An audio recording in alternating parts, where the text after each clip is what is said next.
Where's the general honoree when I need him, huh? So what yeah.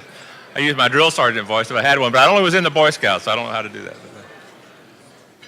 Well, thank you all again for a successful day, and welcome to our evening's event. We appreciate greatly you being here.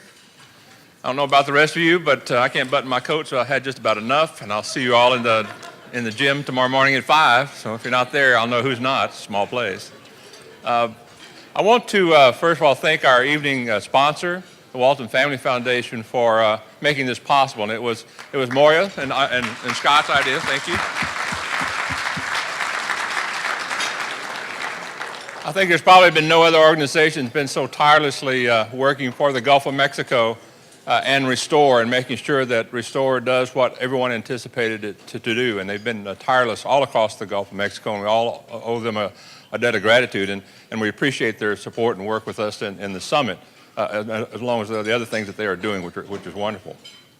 This idea came from Moya and Scott in a discussion with them when we were talking about what did we need to do at the summit that perhaps we've never done before, and the issue came up and said, well, you know, and part of my expression is we never have had the dirt turners up here.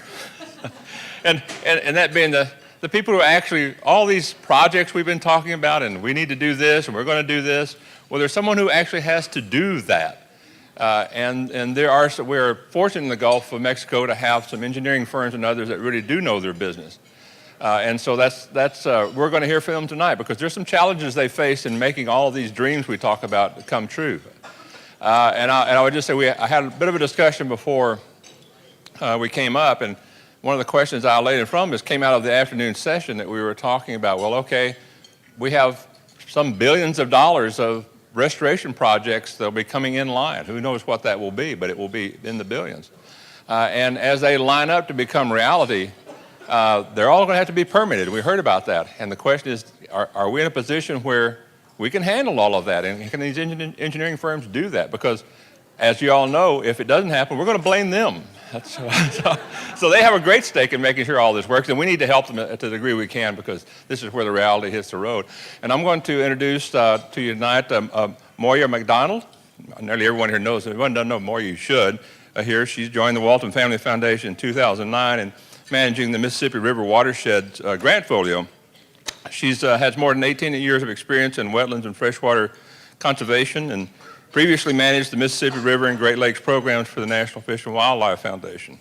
Interestingly enough, Moya received her undergraduate degree in environmental science and Russian studies. Jak говорю по-русски. See? Спасибо.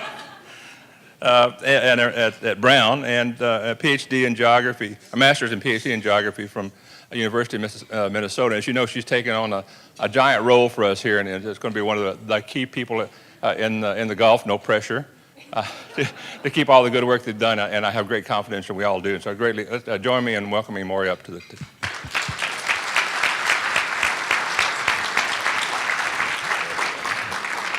Thanks, Larry. We'll speak Russian later. Not now. So I just wanted to say thank you to the Harte Institute. We really appreciate having the opportunity to sponsor this and to participate in this event. We see it as a really important piece to Gulf restoration as we move forward. I wanted to thank Evelyn Taylor from TNC, who helped me put the panel together, and the panelists and the moderator. I think we had a great conversation over dinner, and I think we're going to have a great conversation tonight for you. We at the Walton Family Foundation are bullish on Gulf restoration. You may have picked that up from Larry. We see it as an opportunity to create real and durable connections that show how the Gulf ecosystem can benefit the regional economy and vice versa. We're interested in really exploring how restoration can and will benefit commercial and recreational fishermen, tourism, and even as we get smarter about it, shipping and other coastal industries. At Walton, we're focused on advocating for the best environmental restoration projects and implementing them in ways that maximize the local economic benefits. And this is really, for us as environmental funders, kind of a new territory. And I find myself knee-deep in discussions about workforce development and engineering and permitting, things that are not familiar to me. But we do this because we think this is how we can sort of rework the historical antagonism between environmental and economic interests and create a bond that can advance an agenda for a healthy economic and ecological system in the Gulf. So with that, I'm going to turn it over to Scott Kirkpatrick, who works at the Coast Builders, which is an industry group of folks who work on coastal restoration and protection.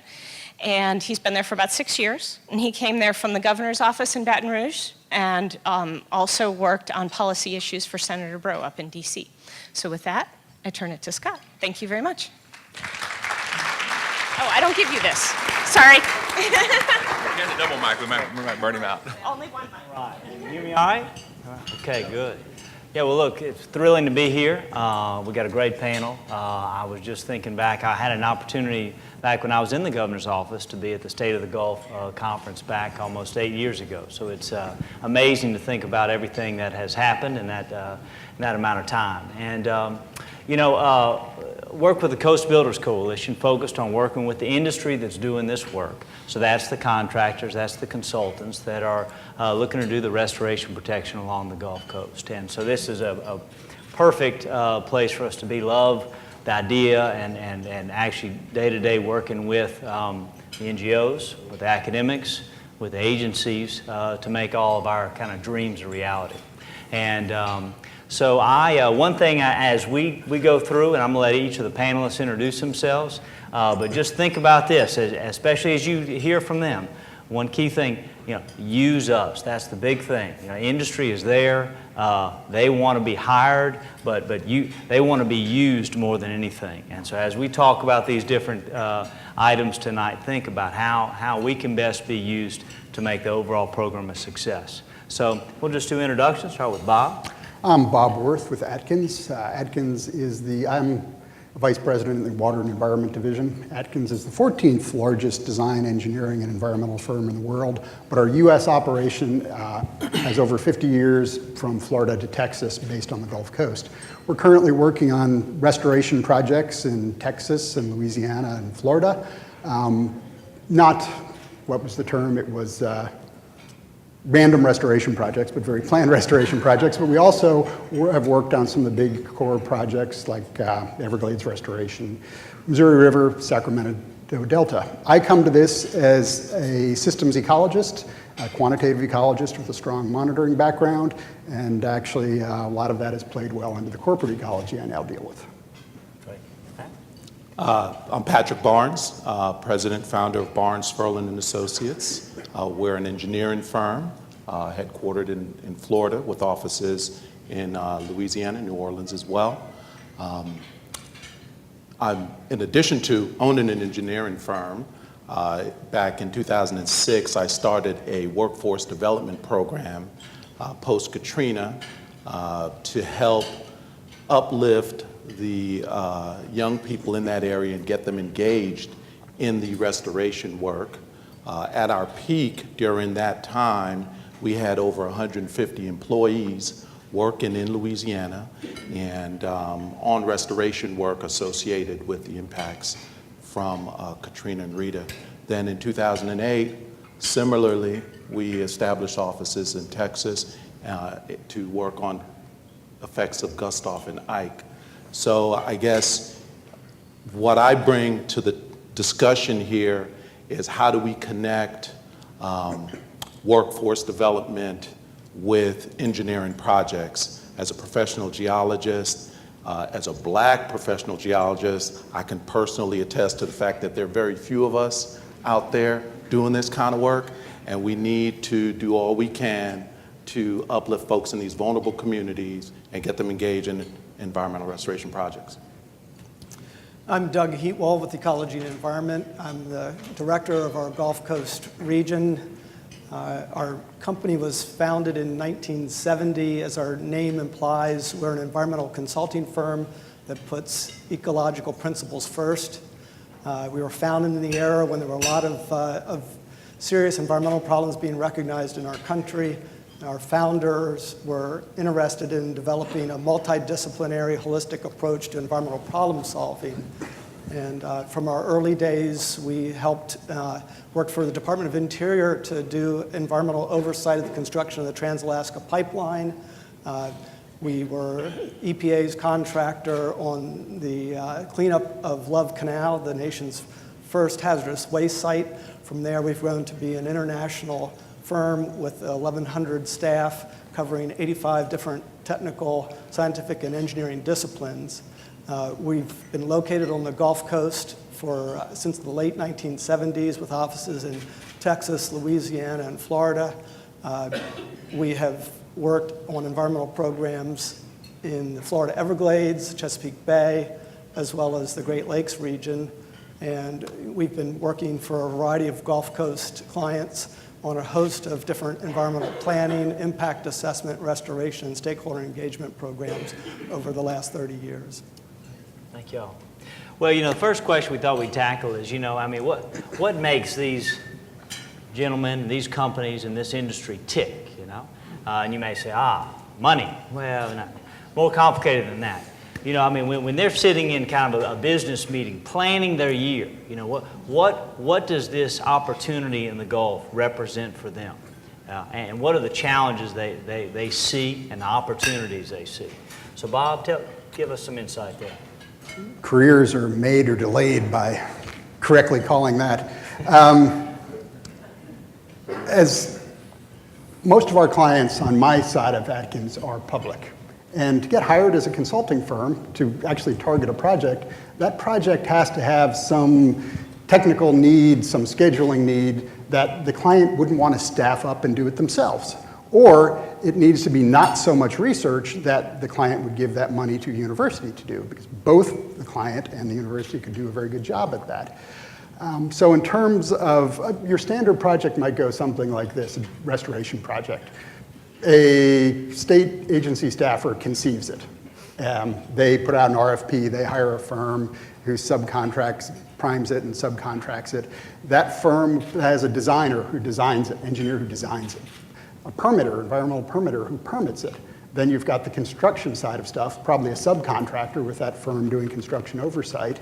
And then you have on the tail end some sort of assurance monitoring. Well, one of the opportunities we see is program management. We've done large-scale program management in the past. We've also done small-scale, kind of intense program management in the past. As we see it, if adaptive management is really going to work, if you're really going to be able to bring data from your monitoring program back in and adjust your project to that, you're going to need some pretty significant program management, because you're going to have to, once your data indicates something, you're going to have to bring that design professional back in there. And then you're going to have to bring that permitter back in there, and then the construction firm back in there. And planning both the funding of that, the timing of that in terms of just moving equipment around, planning permitting, planning the public outreach, takes a significant effort, takes someone with experience doing that elsewhere, and a lot of transportation projects have a lot of experience doing that. And it takes someone, a group, who can reach across boundaries, across agency boundaries, across state boundaries, even federal boundaries, just to bring in the monitoring data alone. It's not just what your project collects, it's also what the NOAA buoys out in the Gulf are saying and what the next monitoring project down the bay is saying.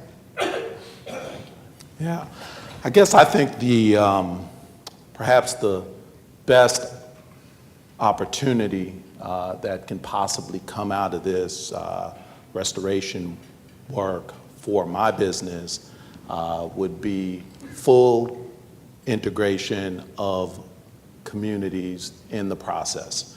I started the workforce development program, as I indicated. It's a passion of mine, and I strongly believe that, rising tide, no pun intended, lifts all boats. And that being said, the most effective way we can grow our business with the business model that I've developed is to engage local folks where these projects are that are impacted in the projects themselves. I think that's the way we really build a sustainable coast. I think that's the best way to grow the business. I think that when I reflect back on Some of the best times in terms of our business was when we were doing the outreach and the training that was necessary by emergency, in the case of Katrina and Rita, and getting folks directly engaged, teaching them about what needed to be done, then hiring them, implementing the project. I think that same sort of model needs to occur across the board for not just our business. I know it'll work for ours, but I believe it'll also work for the engineering firms and contractors out there planning this work as well. And I think you also asked about obstacles. Okay. Well, that's also the biggest obstacle, because there's we're all scientists. I'm a professional geologist. I run an engineering firm, so we're technical people. And there's a tendency to devalue the community's worth technically on projects.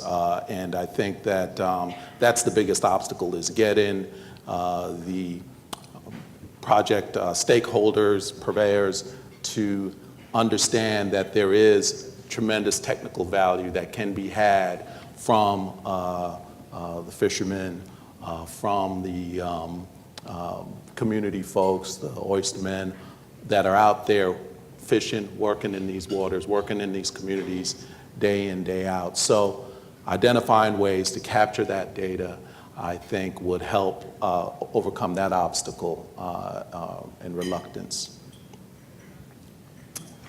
And for our company, I think the best opportunity is in the upfront planning aspects of these projects. I mean, as a number of speakers have commented over the past couple of days, this is a huge opportunity. We want to get the planning and the projects right. And we believe that our strength is in that multidisciplinary approach to truly understanding the environmental, social, and economic issues that need to be addressed in order to evaluate, select, and implement and follow-up monitoring for all of the projects that would come from this. So we have been spending a lot of our time looking for the best collaborators. The issues are complex, the scale is large. You know, no single firm is going to go out and be able to do all this, no matter how many disciplines they cover.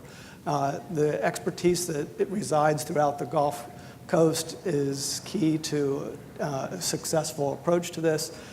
So our company has been engaging with universities, with engineering firms, with technology providers, with NGOs, looking for the right team to be able to put together a successful approach in the long term. And I think that, you know, finding that right mix of partners and creating a collaborative team that brings the best expertise to the challenge ahead, that's where we see the opportunity and the challenge, is getting that right mix for the team to be able to provide the support that's needed.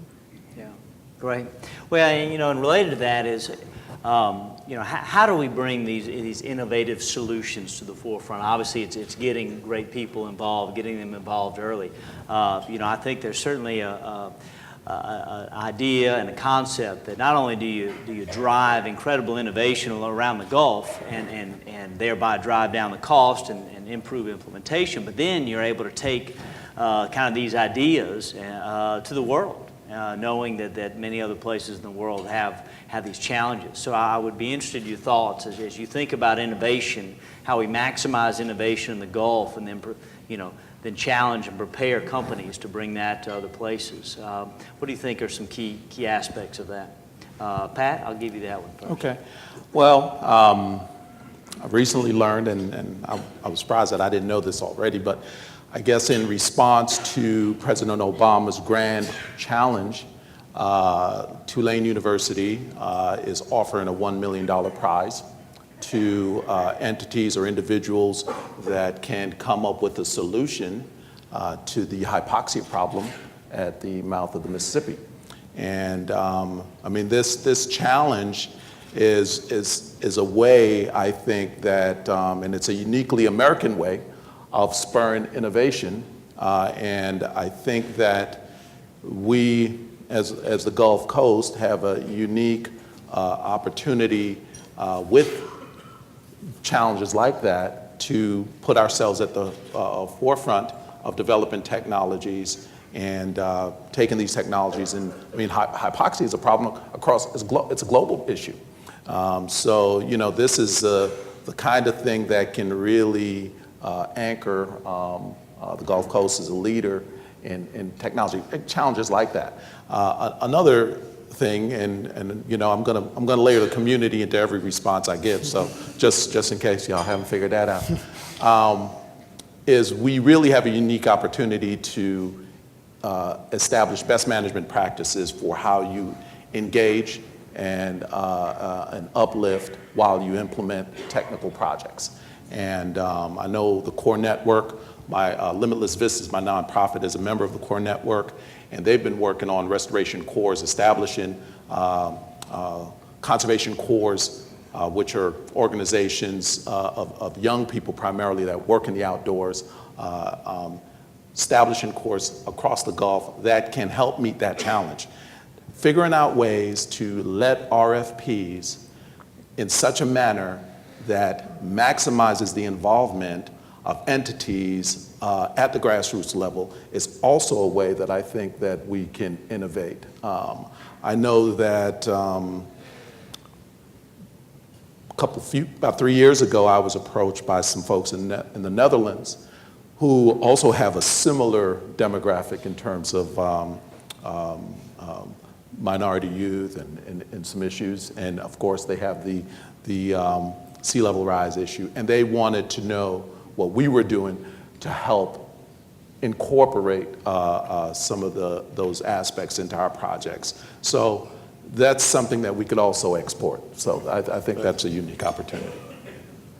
I think that in order to be successful and to be a leader around the world with regards to restoration efforts in the Gulf, that there's three things we'll have to do well. One is to collaborate. We've talked about that. The partnering to bring the best expertise but secondly, to be able to export projects, is to have the robust monitoring, to be able to prove success on projects, their scalability and their applicability to differing environmental conditions in other locations as well.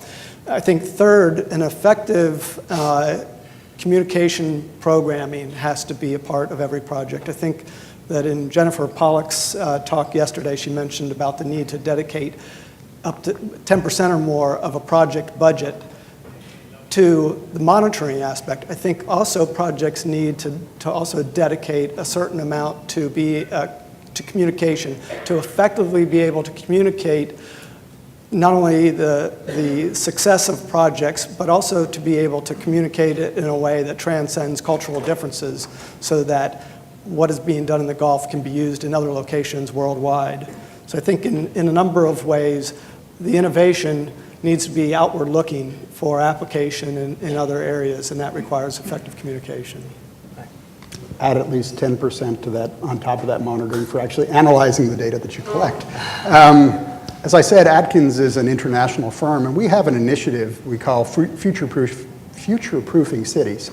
It's looking at rapidly developing urban centers and replacing lost ecosystem services. And these are urban centers where replacing lost ecosystem services is not a luxury. This is because it's the best, most efficient option of getting those services back to these communities who need them.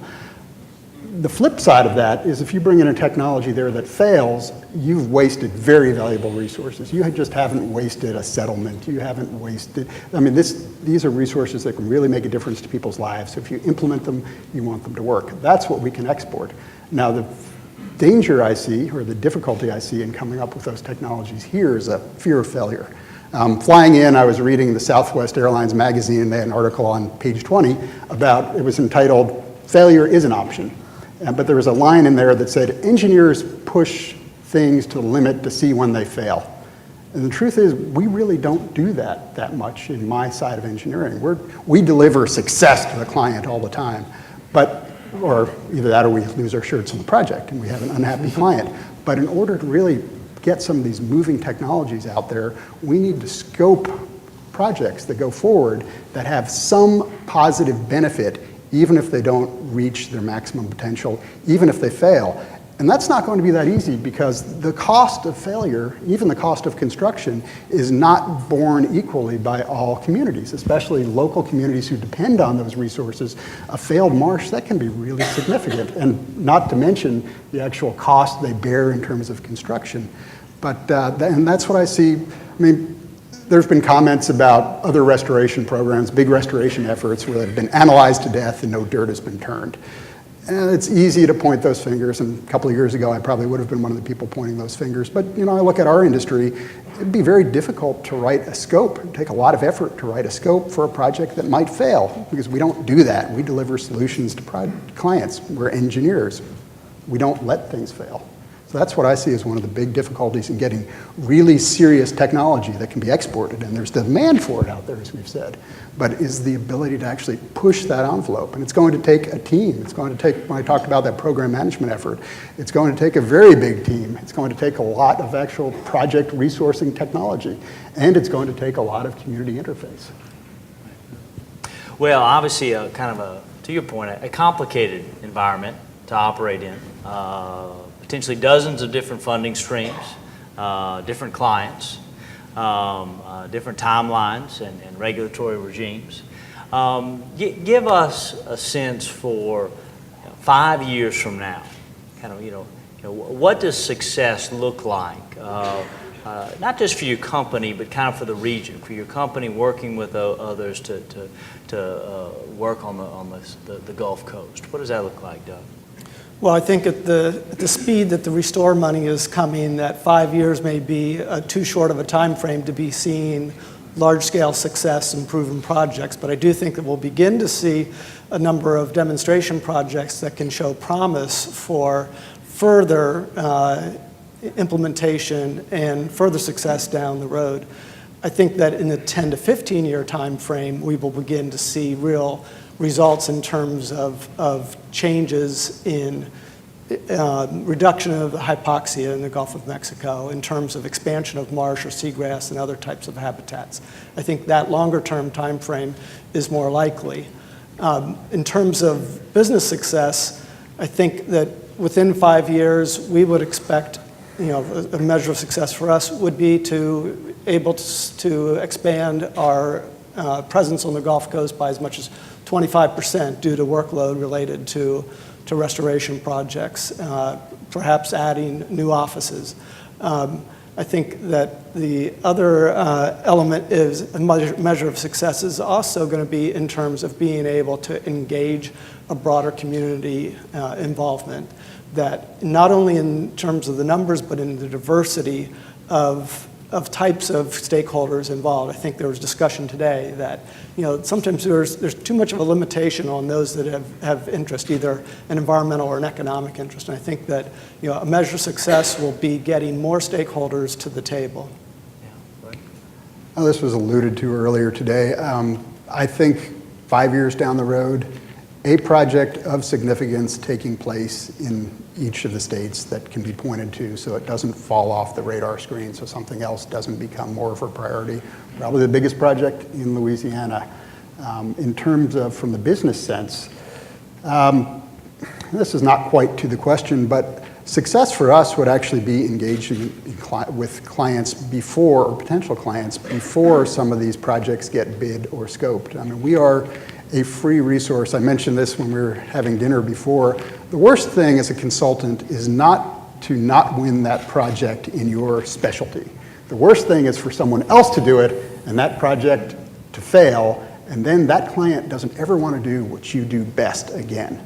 So we consultants take advantage of consultants. They're available for free consulting. In fact, we prefer you to be talking to us as opposed to the competition. We'll always answer the phone and give you our opinions. We're working with the Southwest Florida Water Management District. Just earlier, or last week, we had some of their staff stop by our office on the way to another project site, and we started talking about dredging related to springs restoration. And what we were able to provide was the dredger's perspective. We're not dredgers, but we have a staffer who used to work for a dredging company, and that helps some of the scientists at Southwest Florida Water Management District understand what that firm or the dredging industry can actually do and what some of their constraints are. Success, I think, maybe 10,000 young people that currently aren't engaged in outdoor activities in the Gulf, engaged, involved in one way or another in projects, restoration projects. That would be success for me. Yeah. Whether it be with consultants, NGOs, for-profits, or otherwise, education capacity. So I really think that if we can do that, then the rest will take care of itself. If we can build that pipeline, then they'll feed into our industry. And I mean, let's face it, you guys are going to get we're going to get ours, right? So if we can get them plugged in, so that the community can really be uplifted, I think that would be the best way to measure success. Great. I hope this has provided a little insight and is helpful as things go forward. I think we've done a pretty good job in eating up our time, so I don't know if we have time. A couple of questions. We've got time for a few questions if anybody has some. Yeah. Do you have a microphone there? Okay. It's dangerous, you know.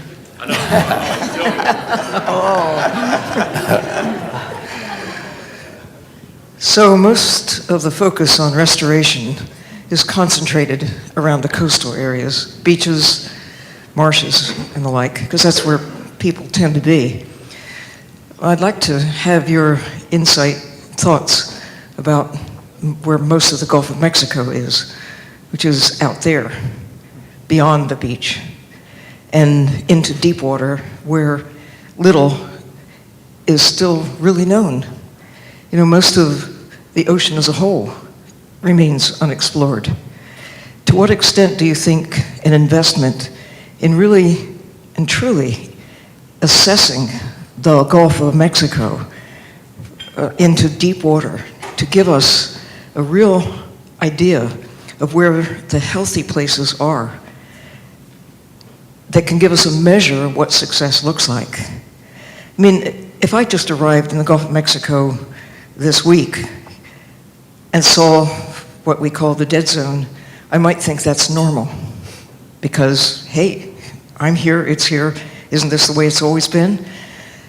I have the longer view of thinking not just 5 years, but 50 years in the future, because I've seen the Gulf of Mexico 50 years in the past. I've seen the change. Others in this room have too. And I have a measure of what a good health looks like.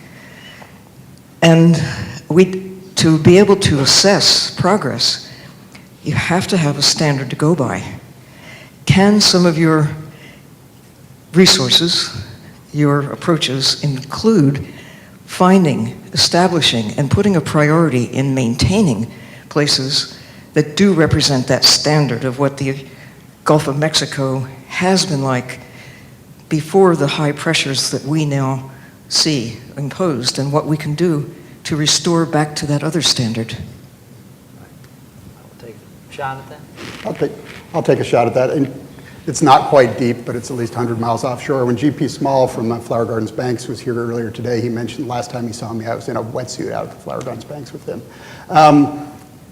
We are consulting firms. We will do what the clients want to do. If the funding's there, we'll be there.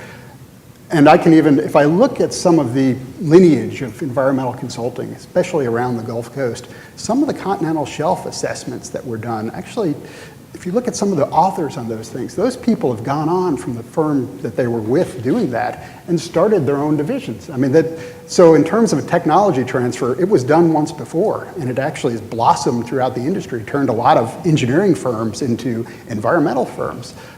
So I would say that opportunity is there. Consulting firms, we also had this discussion earlier in terms of technology. What all of us did 5 years ago no longer exists. Clients, or at least a good percent of it, clients don't hire us to do that anymore. It's constantly changing. To stay just current with things, we need to change with the funding sources and the client needs. So we can certainly address that.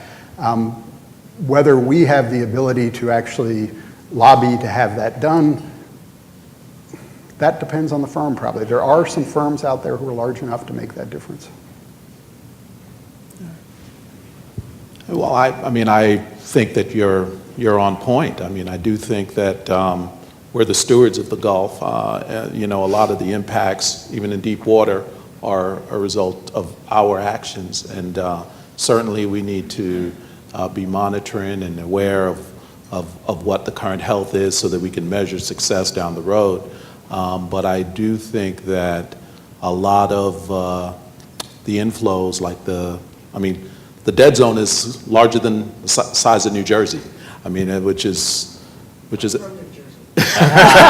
high. You know, I mean, it's incredible the potential for, well, it's incredible the harm, and the potential to do good is also equally incredible. And I think that that's a challenge. I really think that leadership at the highest level is key to some of the innovations we need to be able to correct some of these problems. Any other questions? And I would say that the, two of the Restore Act pots, are research-oriented, for ocean observing and centers of excellence, and a lot of the academic institutions that are represented here, are part of that, part of the GOMRI funding that's looking at the large-scale problems and issues and baseline information for the Gulf of Mexico as a whole.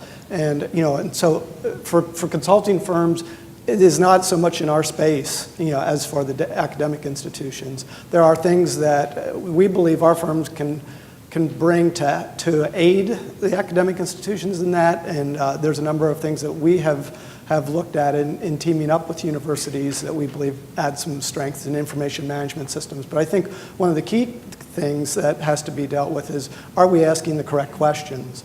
And are those, and I believe that this is the time when there is enough foresight to be able to make sure we're asking the right questions, we're collecting the right data, and that ultimately we're able to answer the questions that will show us what we need to do differently in order to manage our environment, and that includes responding to oil spills.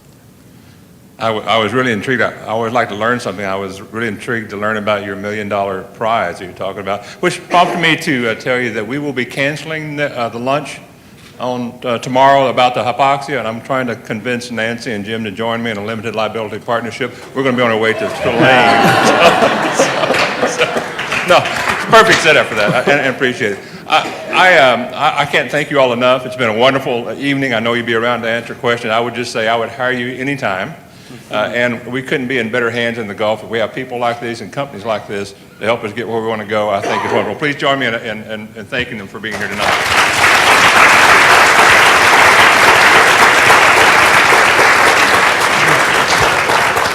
So you all are dismissed. Thank you again for being with us tonight. See you in the morning.